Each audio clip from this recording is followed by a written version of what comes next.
Okay, our next topic is equilibrium. So, what is equilibrium? So, before that, let us discuss what is stable equilibrium. So, stable equilibrium in equilibrium is a position from which there is no net tendency to move.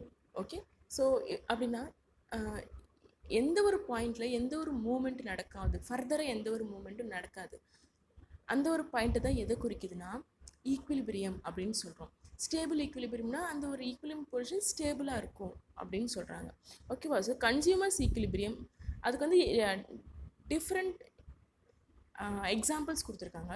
So before that okay, if இந்த equilibrium டிஸ்ஈக்குலிபிரியம் எப்படி சொல்கிறோம், moment இருக்கும். ஓகேவா? அந்த ஒரு particular பாயிண்டில் வந்து நம்ம வந்து மூமெண்ட் எக்ஸ்பெக்ட் பண்ணலாம். ஓகேவா? ஸோ அந்த பாயிண்ட் வந்து என்ன சொல்கிறோன்னா டிஸ்ஈக்குலிபிரியம் அப்படின்னு சொல்கிறாங்க. எங்கே வந்து மூமெண்ட் இருக்காதோ அட் தட் பர்டிகுலர் பாயிண்ட் அதுதான் என்ன சொல்கிறோன்னா ஈக்குலிபிரியம் ஆர் ஸ்டேபிள் ஈக்குலிபிரியம் அப்படின்னு சொல்கிறோம். So they have given different examples. வந்து கன்சியூமர்ஸ்க்கு வந்து எப்போ ஈக்குலிபிரியம் இருக்குன்னா when he gets the maximum satisfaction. ஓகேவா? ஸோ நம்ம ஒரு 5 ஆப்பிள் சாப்பிட்டோன்னே நமக்கு வந்து ஃபுல்லாக நம்ம வந்து சாட்டிஸ்ஃபை ஆயிடும், அதுக்கு மேலே சாப்பிட முடியாது அப்படிங்கிற ஒரு சுச்சுவேஷனுக்கு வந்துடுறோம். ஸோ அந்த ஒரு சுச்சுவேஷன் தான் என்ன சொல்கிறோம், அந்த ஒரு பாயிண்ட் தான் என்ன சொல்கிறோம், ஈக்குலிபிரியம் ஃபார் கன்சியூமர்ஸ் பொறுத்த வரைக்கும் அதுதான் ஈக்குலிபிரியம். அண்ட் கம்மிங் டு ப்ரொடியூசர்ஸ்க்கு எப்போ ஈக்குலிபிரியம் பொசிஷன் வருது, when he is getting the maximum profit. அவர் இன்வெஸ்ட் பண்ணதை விட ஒரு ரீசனபிள் அளவுக்கு ஒரு மேக்ஸிமம் ப்ராஃபிட் வந்துடுது. ஸோ அந்த ஒரு பொசிஷன் வந்து தான் என்ன சொல்கிறோம், ஈக்குலிபிரியம் ஃபார் ப்ரொடியூசர்ஸ் வந்து அதுதான் ஈக்குலிபிரியம் பொசிஷன்ஸ். எது? when he is getting the maximum profit. And coming to the next one, what is the resource is in equilibrium when it gets resourcesனா என்ன, எல்லா மூலப்பொருட்களும் என்ன அதை தான் என்ன சொல்கிறோம், ரிசோர்ஸஸ்ன்னு சொல்கிறோம். அது எல்லாமே எப்போ நம்ம யூஸ் பண்ணுறோம், நம்ம வேஸ்ட் ஒவ்வொன்று வந்து யூஸ் ஆகாத சும்மாவே இருக்கும் இல்லையா? ஸோ ஒவ்வொரு மேனுஃபேக்சரிங் யூனிட்ஸில் ஒவ்வொரு பொருட்கள் வந்து யூஸ் பண்ணாமல் அப்படியே இருக்கும். அப்போ அது வந்து ஈக்குலிபிரியம் பொசிஷன் கிடையாது. எந்த ஒரு இதில் வந்து எல்லாமே யூஸ் ஆகுது, மேக்ஸிமம் எல்லாம் வேஸ்ட் ஆகாமல் எல்லாமே யூஸ் பண்ணுற ஒரு பொசிஷன் தான் அது என்ன சொல்கிறோன்னா இதுக்கு ரிசோர்ஸஸ்க்கு வந்து equilibrium position. So when all the resources are used to the maximum, so that position is called equilibrium for resources. And coming to static equilibrium. So static equilibrium is based on given constant. இது static equilibrium like என்னென்ன ஃபேக்டரில் base பண்ணி இருக்குதுன்னா, it is based on given constant prices, quantities, income, technology and population. So these are all the factors that static equilibrium depends. First வந்து ப்ரைஸில் depend ஆகுது, quantity of goods and சர்வீசஸில் depend ஆகுது, income of பீப்புளில் depend ஆகுது, and technology அந்த ஒரு particular இன்ஸ்டன்ட்டில் எந்த டெக்னாலஜி யூஸ் பண்ணுறாங்க அது பேஸ் பண்ணி இந்த ஸ்டேபிள் ஈக்குலிபிரியம் இருக்குது. அப்புறம் population of a country. So these are the factors that depends that the stable equilibrium is depending upon. And if you see the graph there, in the graph they have taken இந்த x-axis quantity வந்து எவ்வளோ demand பண்ணுறாங்க, எவ்வளோ supply ஆகுது அப்படிங்கிறது வந்து எடுத்திருக்காங்க. இந்த y-axis they have taken price for the products or goods. So if you see there, supply வந்து அந்த ரெட் லைனை டினோட் பண்ணுது அண்ட் டிமாண்ட் வந்து ப்ளூ லைனை டினோட் பண்ணுது. ஓகேவா? ஸோ எங்கே ஈக்குலிபிரியம் இது வந்து ஸோ அந்த ஈக்குலிபிரியம் பொசிஷனில் மட்டும்தான் என்ன ஆகும்னா there won't be any further movement. So that அந்த பாயிண்டில் வந்து ஸ்டாப் ஆகும், எந்த ஒரு சேல்ஸாக இருந்தாலும் அந்த பாயிண்டில் ஸ்டாப் ஆகும். So that is a graph given there. And coming to what is particular equilibrium and general particular ஈக்குலிபிரியம்னா என்ன, ஜென்ரல் ஈக்குலிபிரியம்னா என்னென்னா, எப்போ நம்ம ஒரு சிங்கிள் வேரியபிள் யூஸ் பண்ணுறோமோ அது வந்து பர்டிகுலர் ஈக்குலிபிரியம் சொல்கிறோம். More than single variable, numerous number of variables use பண்ணுறப்போ அதை வந்து நம்ம ஜென்ரல் ஈக்குலிபிரியமாக சொல்கிறோம். ஓகேவா? So that is particular equilibrium and general equilibrium. And coming to இன்கம்னா என்னென்னு ஆல்ரெடி பார்த்துட்டோம். Income represents the amount of monetary and other returns and either earned or unearned, small or big, accruing over a period of time to an economic unit அப்படின்னு சொல்கிறாங்க. Income வந்து எதாவது இருக்கலாம். நம்ம வந்து பென்ஷன் வாங்குறவங்க மந்த்லி பென்ஷன் வாங்குவாங்க இல்லையா, ஓல்ட் ஏஜ் பீப்புள், அது கூட ஒரு ஒன் டைப் ஆஃப் இன்கம் தான். அது வந்து அவங்க சம்பாதிக்கல. So they are not earning, they are not working for that, but they are getting pension on monthly basis. So that is also one type of income. So income might be it might be earned or unearned. அது வந்து ஸ்மாலாகவும் இருக்கலாம், பிக்காகவும் இருக்கலாம். So இப்போ ஒரு particular period of டைமில் எதெல்லாம் வந்து ஒரு இன்கமாக வருதோ அதுதான் வந்து எதுவரெல்லாம் ஒரு அதெல்லாம் என்ன சொல்லுவாங்கன்னா இன்கம்னு சொல்லுவாங்க. ஓகேவா? So nominal income refers to income express in terms of money. Nominal இன்கம்னா மணி இன் டேர்ம்ஸ் ஆஃப் மணியில் ரெஃபர் பண்ண மட்டும்தான் it denotes nominal income. Okay, so it is termed as money இன்கமாக கூட சொல்லலாம், or nominal income. Both are same. Both nominal and money income are same. Okay, so what is a real income? So real income is the amount of goods that can be purchased with money as income. Okay, each and every line is important. எப்போ எது படித்தாலும் you may get for 1 mark real income na என்னன்னு ஒரு 1 markல கேட்கலாம். ஓகேவா? So whenever you are watching or whenever you are listening to video, listen very carefully. Okay, so real income is the amount of goods that can be purchased with money as income. Okay, so it is the purchasing power of income which is based on the rate of inflation. Okay, so real income na whenever நம்ம எப்பெல்லாம் ஒரு ஏதோ ஒரு good வந்து like காசு கொடுத்து வாங்குகிறோமோ அதுதான் என்ன சொல்கிறாங்கன்னா ரியல் இன்கம் அப்படின்னு சொல்கிறோம். இது வந்து எது மேலே பேஸ் பண்ணியிருக்குன்னா purchasing power of income. Purchasing power of இன்கம்னா நான் உங்களுக்கு கிளியராக சொல்கிறேன். இப்போ இந்தியாவில் வந்து நம்ம வந்து ஒரு 100 rupees வச்சு ஒரு 10 பொருள் வாங்குகிறோம் அப்படின்னு நினச்சிக்கோங்க. அந்த 100 rupees வந்து US டாலர்ஸில் மாற்றினா நம்ம வந்து ஒரு 2 பொருள் தான் வாங்க முடியும். பிகாஸ் அவர் money value is less when compared to the US dollars. Am I right? So that is called as purchasing power. So purchasing power of money is different from country to country. Okay, so இது வந்து எது மேலே base பண்ணியிருக்குன்னா inflation அப்படிங்கிற கான்செப்டில் base பண்ணியிருக்கு. So what is inflation? இன்ஃப்ளேஷன்னா rising prices and rising money value அப்படின்னு சொல்கிறாங்க. கூட்ஸ் அண்ட் சர்வீஸோட ப்ரைஸ் வந்து அதிகமாக இருக்கும் அண்ட் மணி வேல்யூ வந்து அதிகமாக இருக்கும். அந்த ஒரு பொசிஷன் தான் இன்ஃப்ளேஷன் சொல்கிறோம். So it depends upon inflation. Okay, so that is about income and you are going to read about economics, its methods, facts, theories and laws. In this induction deduction method is very very important for your exam. Okay, so listen carefully. We have 2 methods, inductive method and deductive method. So like any other science, economics also has its laws and generalization. These laws govern the activities in the various divisions of economics such as consumption, production, exchange and distribution. So we have already know that in like any other subject, any other science, economic also it is having economics வந்து ஒரு particular லாங்கிறது இருக்குது, ஒரு generalizations இருக்குது, like few activities எல்லாம் இருக்குது. இல்லை எக்கனாமிக்கில் வந்து நிறைய ஆக்டிவிட்டீஸ் நடக்கும். ஸோ என்னென்ன activities? Consumption, production, distribution, exchange. So these are all the basic and main economic activities for any country. Okay, so the logical process carrying it a law or generalization science is called its method. ஓகேவா? எந்த ஒரு மெத்தடுக்காக இருந்தாலும் ஒரு particular லாங்கிறது இருக்கும், ஒரு particular formula generalisation அப்படிங்கிறது இருக்கும். So அதெல்லாம் என்னென்னு பார்க்கலாம், ஒன் பை ஒன் பார்க்கலாம். ஓகேவா? Coming to the different types of methods, that is deductive method and inductive method. Okay, so what is a deductive method?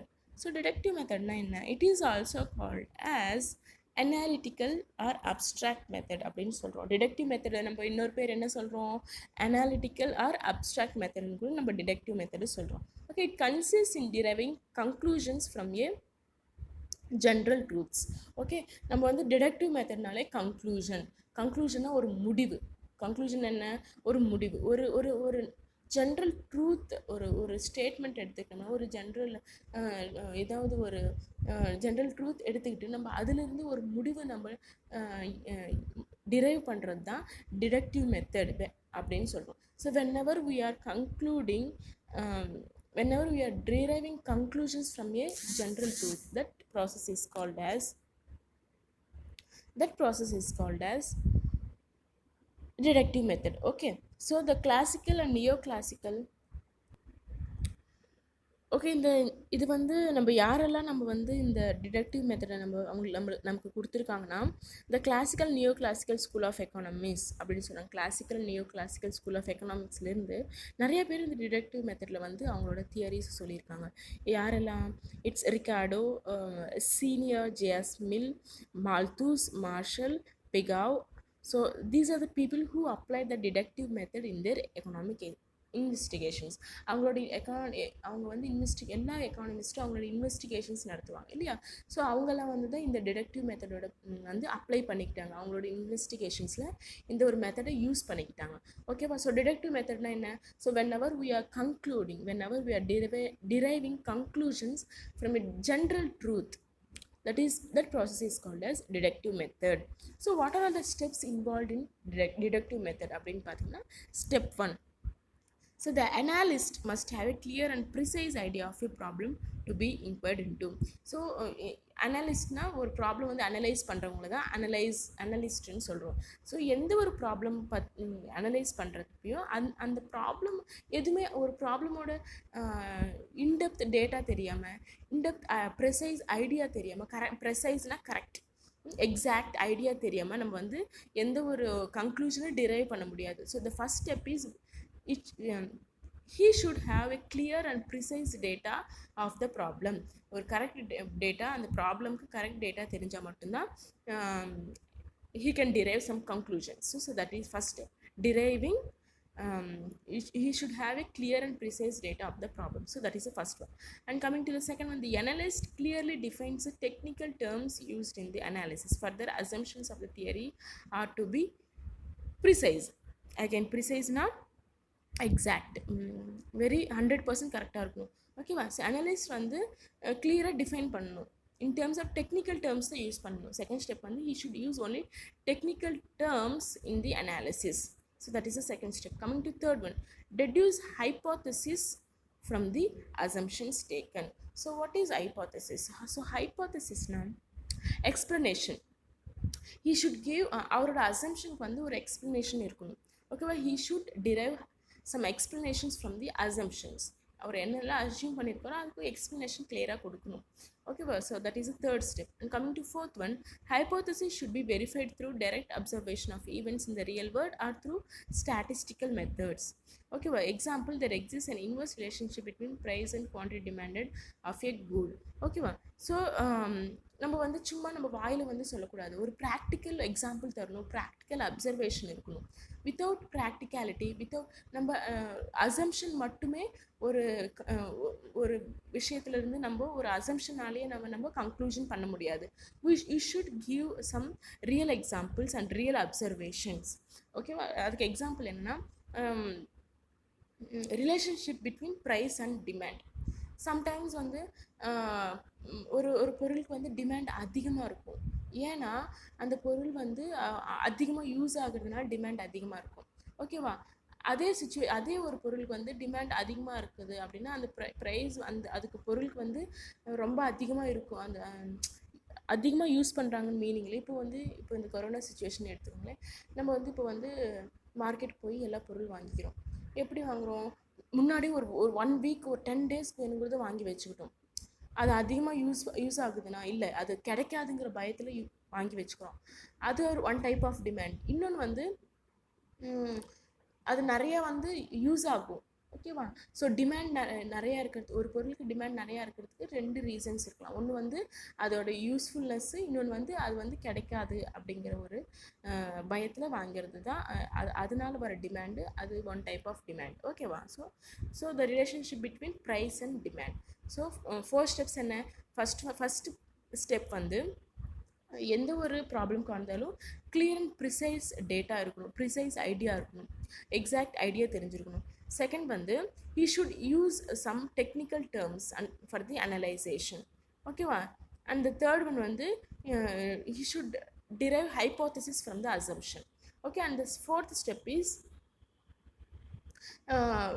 real and it should be verified with thorough direct observations. He should conclude the problem. Okay, So these are the 4 steps. And coming to inductive method. So what is inductive method? So inductive method is also called as empirical method. இது வந்து empirical method ஆவும் சொல்றாங்க. It is adopted by the historical school of economists. The people who are from the historical school, they are derived this economy. It involves the process of reasoning from a particular facts to a general principle. So whenever ஒரு particular ஃபேக்ட்லேருந்து நம்ம வந்து ஒரு reasoning drive பண்ணுறோமோ அதே தான் நம்ம வந்து inductive method அப்படின்னு சொல்கிறோம். இதில் வந்து என்னென்ன ஸ்டெப்ஸ் இன்வால்வ் ஆகிருக்குன்னா அந்த இது வந்து these generalizations are derived in this method on the basis of experimentations, observations, statistical methods. So இந்த 3 ஸ்டெப்ஸ் யூஸ் பண்ணி தான் நம்ம வந்து இந்த மெத்தடை டிரைவ் பண்ணுறோம். ஃபர்ஸ்ட் வந்து எக்ஸ்பெரிமெண்ட்ஸ் பண்ணணும், அதுக்கப்புறம் அப்சர்வேஷன்ஸ் இருக்கணும், அதுக்கப்புறம் we need to use statistical methods. So the first step is data are collected about a certain economic phenomenon. These are systematically arranged and general conclusions are drawn from them. ஓகேவா? ஒரு economic phenomenon, ஒரு problem, ஒரு ஃபினாமினாக இருக்கலாம், ஒரு ப்ராப்ளமாக இருக்கலாம், அதுக்கு first வந்து நம்ம என்ன பண்ணணும், டேட்டா கலெக்ட் பண்ணி வச்சுக்கணும். அது வந்து நெக்ஸ்ட் ஸ்டெப் என்ன, சிஸ்டமேட்டிக்காக அரேஞ்ச் பண்ணிக்கணும். ஆஃப்டர் தட் அதுக்கப்புறம் தான் அதுலேருந்து ஒரு ஜென்ரல் கன்க்ளூஷன், ஒரு ஜென்ரல் முடிவு வந்து நம்ம கன்க்ளூட் பண்ண முடியும். ஓகேவா? டேட்டா கலெக்ட் பண்ணி வச்சுக்கிட்டு அதுக்கப்புறம் அதே சிஸ்டமேட்டிக்காக அரேஞ்ச் பண்ணி வச்சுக்கிட்டு we need to conclude general conclusions. Okay, so that is the first step. And coming to by observing the data, conclusions are easily drawn. Okay, நம்ம டேட்டா நல்லா அப்சர்வ் பண்ணாலே அதிலிருந்து நம்ம கன்க்ளூஷன்ஸ் ஈஸியாக ட்ரா பண்ணிக்கலாம் அப்படின்னு சொல்கிறாங்க. அதுதான் second step. And coming to third step, generalisation of data and then hypothesis formulation. Okay, third step என்ன, அந்த டேட்டா வந்து ஜென்ரலைஸ் பண்ணணும். அண்ட் தென் அந்த ஹைப்போதசிஸ் வந்து ஃபார்முலேட் பண்ணலாம், இம்ப்ளிமெண்ட் பண்ணலாம். ஓகேவா? And fourth step is verification of hypothesis. Okay, so fourth step தான் அந்த ஹைப்போதசிஸ் வந்து வெரிஃபை பண்ணுறோம் whether it is correct or not. So these are the 4 steps involved in the inductive method. So what is Young's law? Okay, so the proportion of total expenditure incurred on food items declines as the total expenditure. Okay, so economists today are the view that both these methods are complementary. Alfred Marshall has rightly marked inductive and deductive methods are both needed for scientific thought, as the right and left foot are both needed for walking.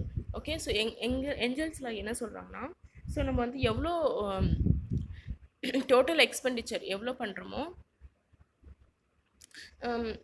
like it declines with the food items. Okay, and then he also explaining that both methods வந்து எந்த ஒரு எக்கானமிக்காக இருந்தாலும் எந்த ஒரு problem drive பண்ணுறதுக்காக இருந்தாலும் ரெண்டு மெத்தடுமே ரொம்ப இம்பார்ட்டண்ட் அப்படின்னு சொல்கிறாங்க. Both inductive and deductive methods R important. அது எப்படி கம்பேர் பண்ணுறோன்னா, நம்ம 2 கால் மாதிரி அப்படின்னு சொல்கிறாங்க. So we can't walk properly with our 1 leg. Am I right? So we need both the legs in order to walk properly, in order to reach our destination. In the same deductive methods are needed for the scientific thought அப்படின்னு சொல்கிறாரு. Okay, thank you.